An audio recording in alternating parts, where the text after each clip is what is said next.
running fans, jumping fans, throwing fans, all around athletics fans. Welcome to Talking in Ovals. How's everybody doing out there on this Monday, September 23rd, 2024, episode number 107? I'm Alex. Partner in crime over there is Dave. What's going on, Dave?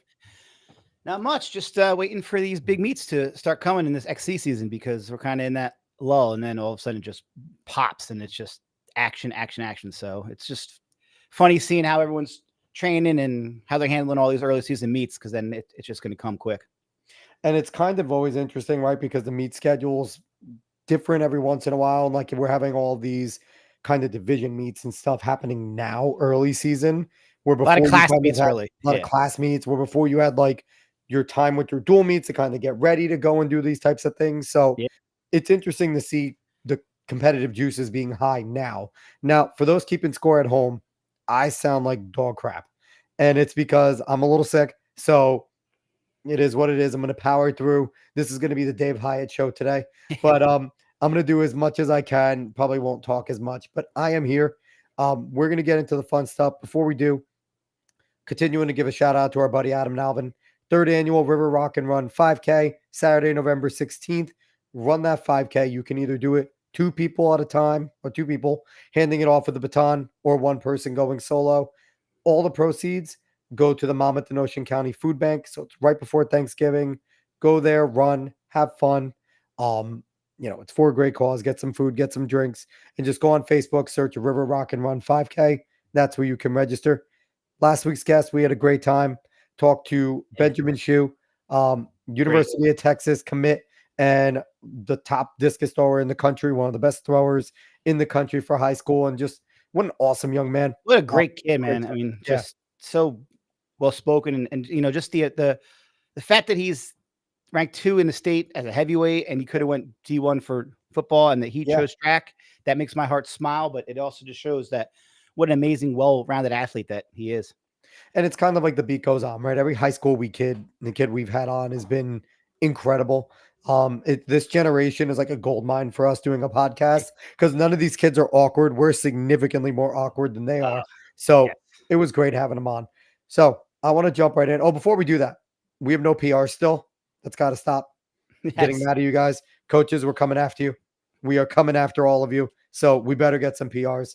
But this week, we're talking to somebody who Dave and I personally witnessed have a ton of PRs.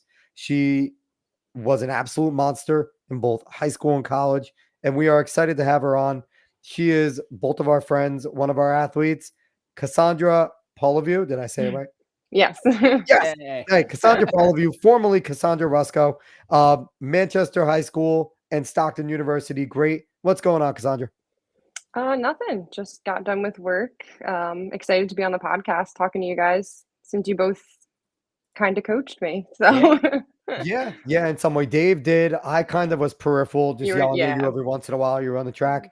I was mostly with the guys at that time, like less with the girls and mostly with the guys there. But we're excited to have you on. Absolutely. So I want to start off with the same question we ask you that we ask all of our guests, and that's going to be good for me because I could sit here and be quiet. When did you get the spark to become a runner and be like, okay, this is something that I actually want to pursue, actually want to do? Well, going into middle school, actually, you're just kind of finding like, I know I want to do a sport, but I don't know what it is. I don't even remember what sports were available. I just tried out for cross country the first time, and I was like, oh, this isn't that bad. And the girls were like huffing and puffing at the end, and I was like, I actually feel pretty good. Like, I feel like I could do more. Like, I just think I had a lot of endurance for some reason, and it just kind of stuck. And then I tried out for like basketball and stuff, and Coach Pierce was my coach at the time, and he was also the basketball coach, and he said, you should probably stick to running because I couldn't do a layup. So I was like, all right, I guess this is what I'm doing. That's fantastic. And, for those keeping score at home, Coach Pierce, that is Christy Rampone's father, for anyone that wants to know inside baseball there. But that actually sounds like Mr. Pierce as well, to be that blunt and just be like, yeah, you might just want to stick with this kid. Yeah. So I love that it's just kind of like, that's what I went for. That's what I tried out for. And I ended up, and it always starts out and it ends, Dave. I was better than people. So I liked it and I was winning things. And that always helps, right? It's always a big part of it. So that's your spark. You get going. You obviously like by the time you get to high school, people know who you are, right? You're a good runner. You're expected to start doing good things coming to high school. What are some of your favorite memories that you have from middle school, high High school, school. Stockton in college, and everything? Bring us down memory lane. Oof, middle school, I like hardly remember, but high school, it was definitely running with Kim Schwartz Y- and our little crew that we had going. They just made it fun coming to practice every day. So when practice is fun, then you know Oh the yeah. meets are going to be fun, and it's always good when you're like best friends with the people you're running with. Lots of jokes, lots of messing with each other. Pretty sure Coach Hyatt called me Casper for a lot of the time. You had a very pale complexion. I don't know if we could. I don't know if Hyatt could do that nowadays. No, probably not. No, but it was really fun. And we actually ran with the guys a lot too Yes. because Yeah. yeah, that was great and we can keep pace with them. So super motivating. And then I just remember like, B South champs and that was a big deal and just constantly the team was doing really well because we had some great sprinters, we had great distance people, throwers, we had like Yeah. Chandler Copeland and Oof. we just had a great like crew. Yeah. I think one of my favorite moments in all of my coaching past was when we won the Ocean County Relay meet. Here we are, this little school going down and winning the whole Ocean County Relays. I just remember the look on everyone's face at the end of that meet, and as coaches, as we were playing, like, oh wow, we're in it now. So we need you guys to run this event, and everyone was just all on board and wanted to do whatever that it took to get that title because it's not often that Manchester girls win the Ocean County Relay. So that was one of my Yeah. favorite moments as a coach. Seeing the jubilation on all of your guys' faces was just amazing. Yeah. And like any of the Penn Relays events were awesome running the 4x4. It was just a great experience because like I was able to run at Penn Relays in college against like really high competitive like athletes for the 5K and it just prepared me for that. Awesome. And so what was it like? Because you really think about it, you were a part of one of the deepest Manchester women's teams. Because a lot of the times when you think of teams for Manchester track, it's a lot of the The men's, boys. Yeah. the guys in the late 90s, early There's some great 2000s, and girl individuals, individuals. but Yeah. in terms of team, But yes. like you said, your team has to be one of the best teams all around, again, between you and Kim, and like you said, Chandler, and even Kylie you crossed Simanowicz. over with Janae, right? With Janae Valman. Zane, yeah, Janae yeah. was was there. So there. it's like you had individuals between yourself, Janae, Kylie, Chandler, covering so many different areas and Mm. scoring in so many meets there that, I think it's a team that Manchester should look back on because I don't think you guys get enough credit as a No. team that Mm. you guys deserve. Do you want some recognition from Manchester? Should I get on Coach Esther to get you guys some Yeah. recognition? Yeah. Ocean County champs, man. Ocean County Relay champs. I mean, that's huge. That is absolutely huge. So you get through high school, you obviously have a good crew and you're excited for that. And that helps you want to continue to do the sport. Yes. What are some of your favorite memories from college over at Stockton? So like obviously individually, like just finishing out my career as a student athlete, becoming an All-American, like that was great. Um, I I would say, but the team aspect more so of winning our NJAC championship as a team was crazy. Like nothing beats that electricity, the happiness that you get, just fingers crossed and like coming down to the wire of like are we going to win? Are we not? Because it was very close. And we haven't done that in like Stockton history Yeah. for a very long time, if not ever. So that was an amazing goal that we all had collectively. And it was one of my favorite memories. And there's a picture of all of us just like jumping in the air for joy when they said Stockton. And it was a great experience. That's really So cool. when you're in high school, 'cause you had kind of a unique situation where your cross country coach was Tom Resch, and then in college you go run for his son, Jason Resch. Was there any dialogue there as you were choosing schools? Like in terms of how you would choose the school, and because he was your coach, did that give Stockton a upper hand? Well, yeah, he was kind of like hinting towards that, but I was like kind of dead set on Monmouth because I got recruited from them and I got a scholarship from them. I remember that. My only thing was I was like, they don't have physical therapy and I'm probably not going to be a professional runner. So I'm going to, work my ass off for running, but Sure. I need to have a career at the end of the day. Sure. So Tom Rush had a big influence in that, but it was also a matter of like I knew what I wanted to do going into college, and I knew I wanted to run, and I did want to do physical therapy. So Well, I mean, two great schools. You would have had a great success if you ran for Coach Joe at a yeah, Monmouth. We love So Coach Joe too. either way, you would have made out. I It's just loved it there. Yeah. yeah, but it's so when you're choosing a college, like what went into your mind frame? I guess you just told us like the Mhm. major, but how much of it was the program and the track team itself? Like when you went on a recruiting trip, how much of that factored into? And was there any other schools besides Yes. Monmouth and Stockton? Were there any other ones you were really Um, looking at? Because it you were I good. knew I You definitely wanted could have went to a lot of schools. yeah, I knew I wanted to stay in New Jersey, um, because I got recruited by, like, a couple schools, like, in Florida, but I honestly can't remember because I knew it was down to, like, Yeah. Monmouth and Stockton, but the recruiting process was, like, a little, different, where I felt super at home at Stockton, talking to, like, Coach Rash and, like, all the athletes, they were super welcoming, and when I went to Monmouth, they were just as welcoming, but I didn't meet any of the athletes. I kind of just met the coach, and they broke it down to like numbers and like, this is your scholarship. If you don't meet this, then, you don't get it basically. And I didn't like that pressure. Like, I love running, and I knew I wanted it to be fun for me. And I already Right. had a lot of pressure becoming a doctor of physical therapy. So Yeah. I wanted to enjoy it as much as I could. Not to say that it wasn't super hard, like navigating all of that in at Stockton, but I just felt at home there.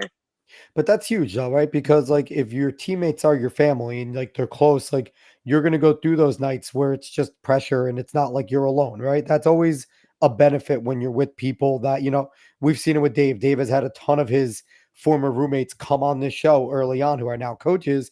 And it's Mhm. because like you're probably still best friends. And at your wedding, a ton of those girls are probably at your wedding. And it's like that bond helps. And as you're battling through PT or maybe difficult times in training, you have people to lean on and rely on, and that's huge. Yeah. And that's Yeah. ultimately an awesome choice. Yeah. So you're at Stockton. At that point, there really hadn't been like they were just building with their tradition. You had a huge role in that. So what role did you want to play as you got older in Stockton? Like did you become more of a leader as a spokesperson, or were just more of a leader by how you contributed to the team on the track? I mean, so just with the sport, it's you get what you put into it. So I just kind of led by example with that. Coming onto the team as a freshman was super intimidating because I wanted to like work my ass off and like train really hard and stay with the front group of girls and just show them what I got. And so that was a little bit of a culture shock for me. Oh, yeah. But after I like, you know, showed them like, hey, I'm going to do this consistently. It's not just going to be like a one-off thing. They started to accept that a little bit more. And then I had to try to recruit girls to want to stick with it with the training and all of that. And we were trying so hard to get Alicia Belko to do cross country. And we finally convinced her. And obviously it paid off because she still runs to this day very well. And yeah. That's So yeah. good. Dave. No, being at a smaller school, those are the things that you have to do. You have to self promote and you have to promote it because it's just there's not as many avenues for people to learn about the program. What are some benefits that you found going to a smaller school over maybe a Um, larger school? all of my professors knew about my running career. All right, They cool. would congratulate me and embarrass me every class, but it's fine. So that really spread the word. It was really nice. Everybody kind of knew about me. It was always on the Stockton like website. Definitely like more recognition than maybe I would have gotten at like Monmouth or like a bigger school there because there's a lot of girls that would be close to my time or like in a group with me. So I just definitely felt like a leader and a role model, which was nice. That's always fun that, but getting that recognition is a good thing. So, um, when you were thinking about that, and obviously there is a size difference between Monmouth and Stockton, did that come into play with the academic side of wanting to know your professors better at a Stockton where like, you were not just trying to get in there for running. You were trying to also you had an academic goal. And I know some people look at the differences of, okay, I'm going to be in a classroom of 25 as opposed to a classroom of 40 or 50. Did that Mhm. play a difference in your choosing towards the end? Hmm. You know, I don't think so because I didn't know what I was getting into at Stockton, and I'm glad I did because I was like, "Oh, I could thrive at like a 400 plus classroom. It'll be fine." But once you're in that, because I mean, I had a class with like 200 people at Right. Stockton at one Yeah. point, but that was the highest. The rest were like 30 to 50. So at the end of the day, I'm glad I did it, but I wasn't sure that I knew that going in that I wouldn't like that. Makes sense. It So completely and totally makes sense. this show is all about you. So let's get into what are some of the times and the things that you did at Stockton, because when you left, Yeah. you were, I mean, that whole record board was just filled with your name. So what was that like? Was that a goal that you went in as a freshman, or was that something that just kind of came in as you saw your times progress? And what was it like knowing that you left that school as probably their greatest distance runner ever on the female side? It's kind of surreal to think about because you never think you're gonna get there. But like Coach Resch and Coach Parker at Stockton really just like ingrained it in me. Like you're gonna do great things here. They started saying that like freshman year, and I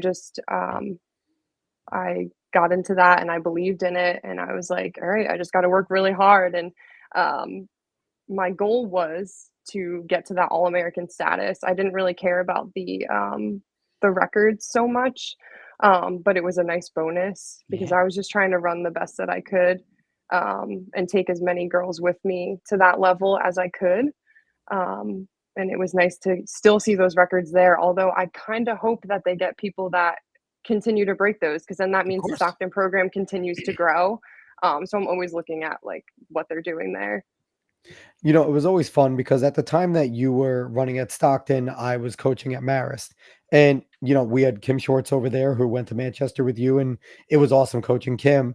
But it was always cool seeing you at meets. And I saw you at a handful of indoor meets and stuff, mostly indoor, less outdoor. And it was just always cool to see you running because it would kind of be like, you know, what are you going for today? And just watching you be successful and running fast and things like that. It was nice to see that you were just continuing to do really good things. Did you Yeah. have a fun time as you were in college seeing former teammates and former people you competed against in the Oh my short gosh, conference yeah. at meets and kind of like was there like a mini bond when it was like it wasn't a teammate, but it was a short conference person, like, "Hey, we're here. What are we doing? Let's have some fun," type of thing Oh, with yeah, this? definitely. Yeah, when it was, like, either somebody from high school or somebody that was in the conference and you recognized each other, it was really cool. Like, I remember, there was, like, these 2 twins that were running at Rowan, and I forget their names off the top of my head, but I saw them a lot, obviously, because I ran against Right. Rowan. It Yeah. was just really cool. Like, we would give each other a fist bump. There was just some, like, camaraderie against each other, and we were always happy no matter who beat who. It was great to see each other. So that's a question. Yeah. Being in a Jersey school, Yeah. obviously there's a lot of Jersey people there. Was there a rivalry between like Greater Middlesex, Short Conference, Ocean County, Monmouth? Like, was there Mm. like kind of a divide between the counties and the conferences and things like that? And we were better here, you were better there, Yeah. or was it just kind of all behind at that point? We were just Stockton. You're talking from, like, a coach standpoint, though, like, athlete-wise, I always focused on myself and what I was doing that day, and, like, other coaches would try to, like, hype it up and just be like, "You gotta beat this girl, like, she runs these times," and I'm like, I don't care, I'm just gonna go out and run what I wanna run, and if I beat her, then that's great, but I didn't like to focus on the individual. If she had a great race day, fine, I'm gonna try my best to do that too, so That's I'm awesome. definitely So, not a traditional runner in that aspect. Well, I feel hey, like all the greats whatever have works a works. non-traditional style, right? Like Yeah. you Mhm. weren't there to compete against anybody. You were there to run fast, and Yeah, I you had wanna a get goal. first place, so I'm gonna try, right? Yeah, Yeah. and I think, Dave, we talk about this all the time. We do. There's a lost art there that you did. You were looking to race every single Mm, time and win. The It's all time time didn't trial matter, now. right? It didn't matter if you were going over there and the race was, you know, you had to run a 220 to win. Okay, it's fine. A mhm. 220, 800, not my best. I don't care. I won the heat, right? I won Yep. the Mhm. race. That was the goal. And that's a lost art in running nowadays. Now, do you still follow running at all? Here and there, yeah. Definitely not as much as you guys, but Well, because everything now is all it's time trial. I mean, except for your Olympics or your worlds, like people are Right. so happy getting 10th place, but they ran like a 5-second PR, and that's fine. It's just there seems to be this switch more so on that pro level where like place doesn't really matter as much. And I kind of miss the fact that like place should matter. Like you should want to always Yeah. win. Time doesn't matter. But we had talked to all these athletes and they all say the reason why it matters is because it matters to their sponsors. Sponsors care more about time than unless you are like the Olympic champ. But minus that, like it's all time. So as a person who used to run, who used to, focus more on actually winning, what do you feel about that? Like, do you feel that time should matter as much as everyone makes it seem? Or do you feel that it's, like you said, you were always just about winning? Mhm.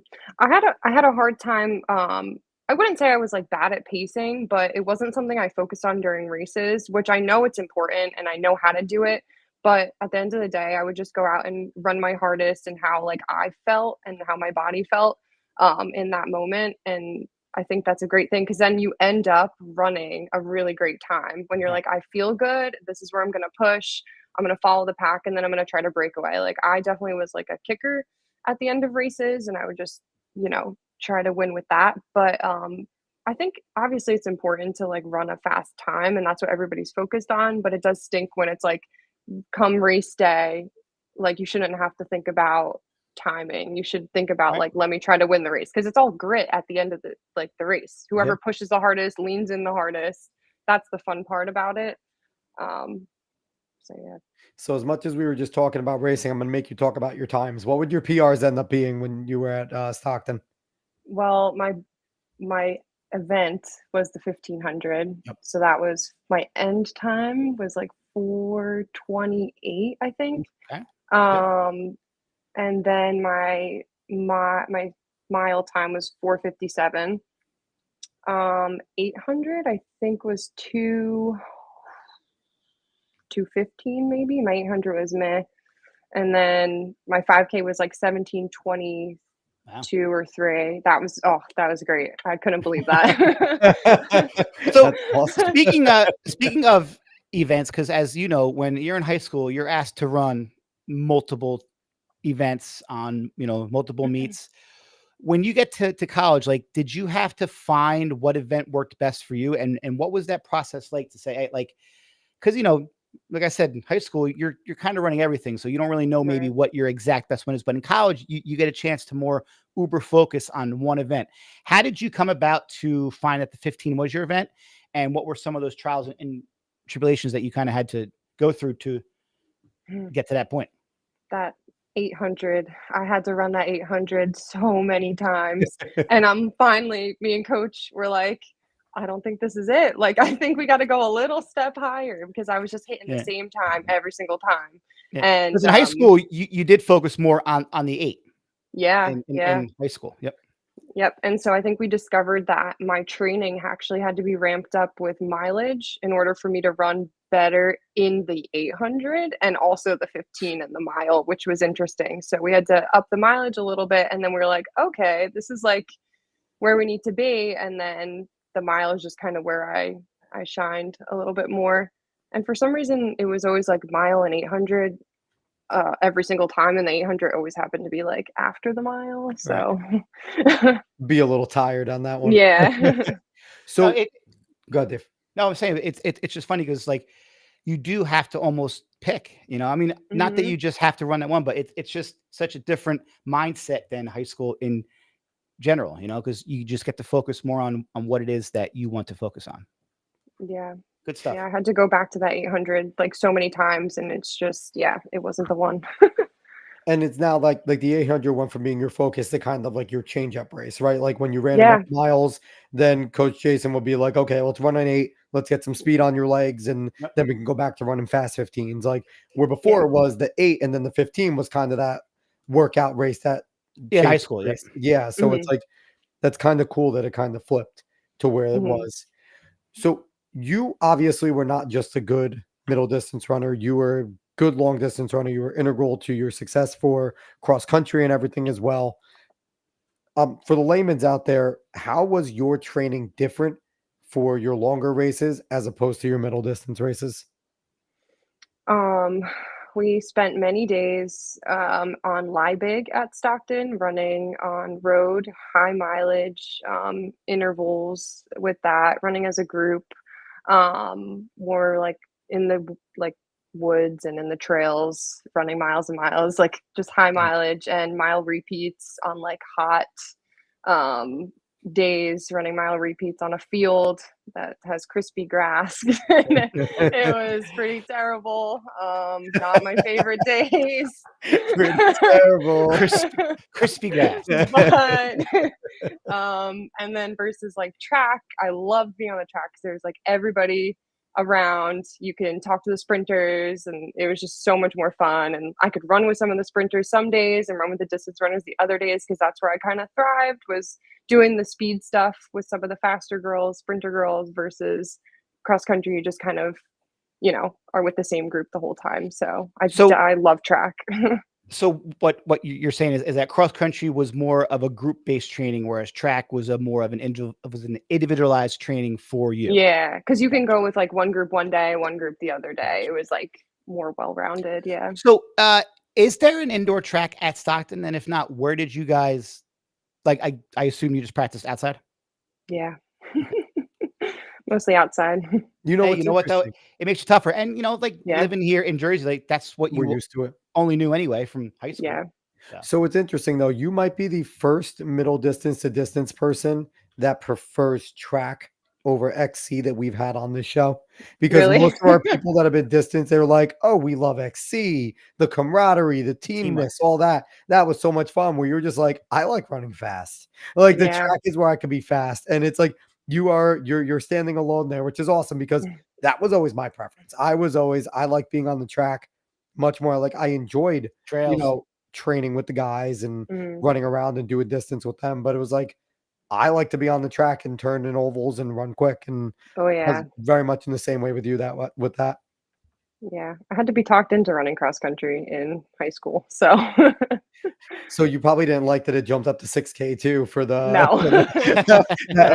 that extra 1,000 was probably like, oh, do I still have to do this? Yeah. Why can't That's I my just struggle now? I'm like, I love a half marathon, but a marathon, it's a different animal.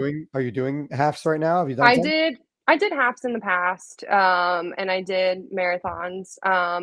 But I don't like the marathon. I mean, I want to get into it. Like I want to do like New York and Boston just to do it, but they're not my favorite. I think you should just jump up to Ironman. Just say, just jump up to Ironman, and just go in and just try and run for half a day and see how much you run, bike, and swim for half a day. Those people. My swimming sucks. I need to learn a better method with swimming, but yes, I would totally do it. I mean, and it's fun that like becomes like, we've seen a lot. I've seen like sprinters that I've coached at Maris, and I'm like, they would puke because we do like 200 repeats or something, or 400s. And then like a few years later, it's like, oh, I'm running the New York City Marathon. It's like, excuse me? Like I've been doing mileage. I just did my 13-mile pre-race. So I'm like, stop. Like, where did this come from? Like, what motivated you to keep going post-college? Yeah. Like, because it's tough, especially someone in a position like you. It's like your seasons didn't end at the end of the season. You had championships to go to. You went to nationals and things like that. So what was that like with your extended seasons, and how did that make you feel coming out of it? Because I know like it felt like a job as you're in it. Yeah. Definitely felt like a job, but it's not just the running. Like training and stuff was my favorite part of my day at Stockton, but it was in combination with being in PT school for my last year as a senior. Was so hard, and I was working too, so I definitely needed a mental break. But then again, my mental break was running, so then I was like, let me keep running to keep my sanity in PT school. So even on like a rainy day or something, my classmates would see me just running after class. And it was nice being on the Stockton campus for an extra 2 years. So that kept me motivated, and I would just run on the trails like any chance that I got. I ran a couple races, like the Run for the Diamonds in Berwick, PA, which is a really cool race. You win a diamond at the end if you get first place. If you've never heard of it. Yeah. I might need to get in shape.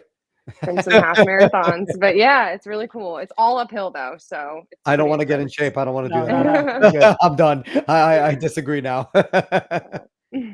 So have you ever got any motivation to like get back into good track shape and just be like, and just get ready to like enter masters at some point? Like, I would is that love something that you're to. looking forward to? Yeah, I would love to. Right now, like I think I was telling you guys earlier, like my schedule with like PT, we just opened a new clinic, so it's been kind of hard, but like you said, it's a slippery slope, so I got to It is. get back into it. Yeah, because you know what the thing is, like Dave can attest to this. You go and it's like, all right, I need to settle in for a week. I know Yep. I could still work out, I'll still do X, Y, and Z, but I just can't run this week. And then Yeah. that week goes into 2 weeks, and then 2 weeks goes into a month, and then you're 2 months later, and you're like, you know what? I'm gonna do my run. And you go Yeah. and you try to do the same pace you normally do. You come back and you're just like, I'm gonna die. I'm gonna die. Yeah. I need to run slower. Like Or the 2 months turns into 2 20 years, and you're like, What where did, what like, happened? why do I have a stomach now? Like, what happened? Yeah, yeah, and then you're just like, I just need to Uh, not eat for the 2 years now, and we'll be good. But yeah, no. So it does No, but become a it's slope, but life does yeah, happen, and that's the yeah, thing too. but I mean, it's there's not a week that goes by I don't run, but it's right. not like I'm training for anything, you know? Yes, and that's No, what makes but it harder too. You're not training fitness stuff, for anything. it's good. Like I always say, like running is a sport that all you need is shoes that you can have with you for the rest of your life. You don't need Yeah. anything fancy. You just need a pair of shoes, and you are good. So I mean, I love seeing when athletes stick with it, even if they're not training for anything, just for the Mhm. general overall benefits that running can provide you. Yeah, definitely. And I've heard people say, like, just sign up for a race and that'll motivate you. I've signed up for races and I've trained like, and I sat there and been like, oh, this race is a week away. Let me get Yep. 4 runs in, and I signed up for races and just not gone. Yeah. that doesn't work. That does not work. The signing up for racist things does not work. So there's another big thing going on with you, Oh young yeah. lady, and it's one of the, it wasn't the reason actually that sparked me to have you on. It's kind of funny it coincided. I asked you, I think, I before this know. announcement happened, but you are being inducted into the 2024 class of the Stockton Athletics Hall of Fame. Well deserved. So on top Absolutely. of being your most decorated distance runner in school history, now you get to be enshrined as one of the greatest of all time. How does that feel that you're about to be a Hall of Famer? It's surreal, like I said, it's just crazy. I know I put in a ton of work and I know I hold all these records, which I didn't know I had 5 until I read that article. I thought I only had 1. So that was news You to thought you me. had 1? Yeah. How do you not know That was you news to like, me. I can understand it's like, oh, I maybe can I see have like 3 or 3 or 4, but not 4. 1. Yeah. Not Yeah. 1. You're way off. I was just really confident they were beat already. So, but no, I'm super honored, and it's going to be really exciting to see my old teammate Alicia, see my old Yes. coaches. I'm so excited to see them, and like all my friends and family will be there. So I'm super honored, and I'm happy that it was at Stockton because I had such a great time and a great running career, and all thanks to the people that just pushed me along and like motivated me there, and that's including coaches, teammates, and my family and all the people that got me there along the way. So like high school coaches and stuff like that. So Yeah, I'll take full credit for it. you I'll got it, take Hyatt. I'm 0. sure Jason Resch would love that. No, that I'll was all take Resh, 0 credit. man. That was all Resh. So I'm All gonna Resh. throw this in there real quick. It's a super long link, but if anybody wants to, that's watching, somehow memorize that or screenshot this. But the ceremony We is can add October the 18th. We link can in add the link in the show notes. Yes. Yeah. October 18th, 2024. If you want to attend, if you want to cheer on Cassandra and congratulate her on a well-deserved thing. So I'm gonna stir up some controversy here. Jason Resch or Tom Resch? Which one do you prefer? I cannot say that. I cannot say that. I refuse to answer. You had to know it was coming at some point from me. No, Come but on, we gotta back stir up controversy here. back to the Hall of Fame. Like, do you know like what is the whole process that they had to go through? Would you have to be recommended by a coach? Was there some sort of committee? Like, how did all this come about, or are you even privy to that information, or do you just get a call and say, "Congratulations, you're in"? Like, do you know And who anything called you? about? Who told you that you're in the Hall of Yeah, Fame? that's just John cool. Heck. John Heck called me. He's like the director of athletics there. Well, I got a text from him and I was like, well, I kind of have a feeling what this is about if he's messaging me. And so I called him and he's like, we're just letting you know, like before we like release it, that you were inducted to the Hall of Fame. He didn't mention like, how the Right. process happens. I believe that you have to be nominated. Sure, you would think. So I'm I'd sure it was like imagine. the track, community and stuff like that. And then everybody probably votes on it. So After is the your go ahead. career, sorry, Dave. No, After your go. career, is it something that you expected, but were kind of nervous that it wasn't going to come, or is this something that like you pretty much expected that you were eventually going to get this call, considering what you were able to do for the program? Um, I don't know. I was like 50-50 on it because I was like, there's a lot of good athletes that go to Stockton. It's not just Yeah. like track Yeah. and field, right? So I was You're like, the it could best there. happen one day. I have no idea like when it would happen. I didn't know it would be like this early on. So I'm glad I'm not like an old lady receiving it. So that's nice. Hey, don't be mean to us. What's wrong with you? We're a bunch of old men here. What is the reception been like from, past coaches to past teammates to family members? Because this is a big deal to be inducted into the Hall of Fame of a university. Is a big deal. So I mean, I just want everybody out there to grasp like this is just such a huge honor. So I'm just curious how the reaction was from everyone around you. Like all my friends and people that have been following my running career were all super shocked and they were like reading the article and like they're like, wow, you did a lot of stuff. And I'm like, yeah, they're like 5 records. That's crazy. Like I was like, yeah, news to me too. I thought I had one. But no, everybody's been super awesome and supportive and congratulatory.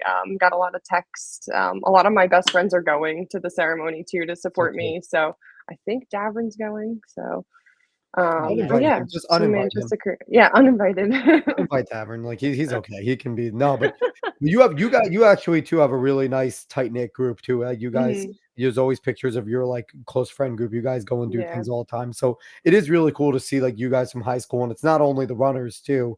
It's like just a group of you guys in your class, which I always think is really cool. And the fact that you guys support each other through all this type of stuff is really, really dope. So I guess closing out here because I appreciate you on a work night giving us this time, and it's always fun catching up with former athletes and things It's the like best. that, and especially as you have this great successful careers and things like that. What are you gonna say when you go up there? Do you have a speech prepared? Do you have a synopsis? Do you have to go and refresh the records that you have? Do you bring a box of tissues? Do you not bring a box of tissues? Yeah, I am not. I have to redeem myself because I got athlete of the year. Oh, and you cried? And I was just teary-eyed. Nothing wrong with that. Mumbling over my words. So I'm gonna go in there super confident, and I get like 10 minutes to talk. So I just want to say my thanks, and I think the years have helped me. 10 minutes might not sound like a lot, but when you're in front of buddy, 10 minutes, not to scare you, but just make sure. Don't look at how bright the lights are. That doesn't help. It's easy to talk about running though, so I'll enjoy it. So, and lastly, so you're a physical trainer now, PT. What made you want to get into that career? Did being a runner kind of want you to steer into there, considering when you become a runner, you learn a ton about your body, right? Like, especially like you understand more than a lot of other athletes do as a runner because we have to listen to it. Like the runners that don't listen to their bodies are the ones that end up doing great things but get hurt all the time, right? So what made you want to jump into PT? Yeah. That being an athlete obviously made me interested in it because I was at athletic training a lot. I got concussions a lot for some reason, so I really enjoyed the process. As a runner, were you the one in the cross country throwing elbows over in the woods? Is that I got you? at least 2. Okay, not a common injury in the running community. No, you would be the only mid-distance. Maybe a thrower here or there, but usually that's not a common thing with distance runners, and they get multiple ones. Yeah, but yeah, being a runner definitely influenced it. But it was actually my grandma that motivated me because she was like falling a lot in her house, and we thought she was gonna have to go to like a nursing home, and then we got her home physical therapy, and it was able to keep her home for like her entirety of her life, and I just thought that was amazing. She always had a great experience, and I was like, wow, it doesn't just help athletes, it also helps like the older generation. So like I see a mix at my clinic now, but she initially motivated me after me getting injured myself and going to athletic training and stuff, but yeah. So why choose PT over athletic training? Is it Well, because of your grandmother and you wanted to see Right. multiple different people and not just stay in the athletics realm? I think with physical therapy, you have such more of a range. Like athletic training, it's kind of like schools and teams. But with PT, you could work in the hospital, you can work in a nursing home, you can work in a clinic, you can work in the home, which I've done. You can work at schools, you can work with professional athletes. There's such a range. So like I get bored pretty easily. So I like to change um my field of interest in my physical therapy field. So like I always choose something different to learn each year, which is fun. Keeps it That is great. entertaining. I feel like you're eventually just gonna be like the traveling PT, like, you're just gonna travel around the country and pick what you wanna do in this state, and it's like, Yeah. "Hey, I'm here." Honestly, that could be a cool, like, social media idea, just become the Yeah. Yeah. traveling PT. I hope your husband's on board. Sell the Yeah. house and, He's an just go. occupational therapist, so Yeah, he can just join me too. oh, he's an OT? Okay, there you go. Yeah. You guys could literally just be like the traveling OT PT, like, that already Traveling couple, yeah. PT's already a thing. Just go get a mobile home. You guys are young enough, just drive around. Yeah. That'd be so much fun. So, Cassandra, thank you so much for jumping on. We appreciate it. Thank Yes. you guys. It You was know, so nice talking to you guys.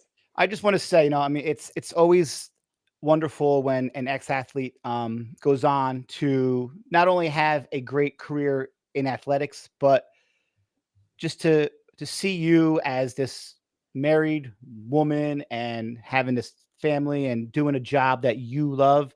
There's a little part I think in all of us as a coach that just makes us feel like maybe we had some little part in that. So I just want to say it's been an honor following your journey and nothing but the absolute success. And Stockton nailed it out of the park by putting you in the Hall of Fame, because just meeting you in high school, your work ethic and your drive was always second to none. And it was an honor being a part of this journey that you have been on. So thank you.